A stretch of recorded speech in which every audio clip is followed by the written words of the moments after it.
morning, everyone. So we have some news, Maria. Well, this morning I did the sniff test on Socrates. For those of you who don't know what's going on, my snail Socrates either died or went into hibernation a few days ago. And so I was saying that he was probably just hibernating. I wasn't sure that he was dead, and John was kind of sure he was dead, and so we were having this kind of argument, kind of. I'd say a philosophical discussion. Whatever you want to call it.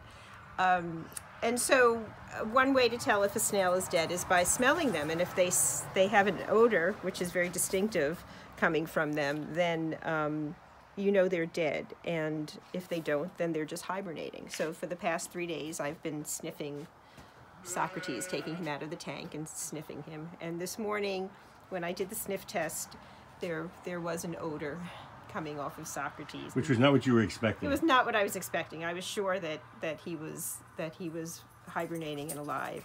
Although I honestly can see the difference in his shell, because they tend to shrink a little. And change color. Bodies shrink. Yeah, his color is a little more intense, and the shell is a little more pronounced. It's smoother when they're alive, when it's filled out. So I removed Socrates from the tank this morning, and I want to save his shell. I have the first Socrates shell on the windowsill in the kitchen, and I'm going to save this Socrates shell also. So I'm putting him in a little container, and I'm going to leave him outside until he shrivels up enough that his shell is empty. I'm not quite sure how that works. I guess they just decay. It just dries. Okay. So I wanted to say that was interesting because Socrates kind of became important to us, I have to say, to my surprise. He's a character. He did all kinds of amazing things in the tank. And I think it'd be interesting, Mira, how we've come to really be interested in the snail. Oh, we love the snails. And you know what? They only live a year at the most. So the mystery snails live a year. And so they're going to die, and they're going to die often. We watched him grow. He was very small when we first got him. So we really got to watch him grow and watch. He could do amazing things in there, kind of amazing creatures. You even got interested in Yes, him. I did. Yes, I did. It took a few snails, but well, at the end there was this kind of interesting gender thing. I think it was a gender thing in a way where I'm thinking, okay, we have to protect the tank. We have to get him out of there because you don't want to have a dead snail rotting in a tank. And Maria was saying, no, it's too soon, and we really got to make sure. And you also didn't think he was dead. Right. So it was interesting. I thought it was very interesting how it kind of played out.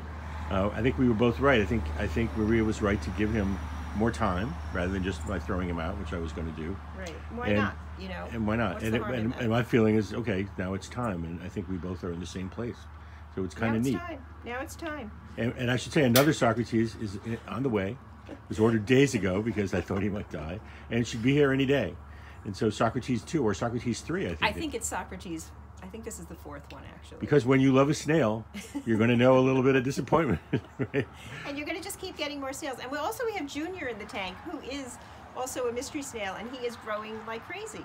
The last time I saw him, along with other snails, along with 5 other snails. Yes, the Nerite snails don't. And then we sit here. Who would have believed it? Staring at the tank sometimes. Hey, look at what the snails are doing.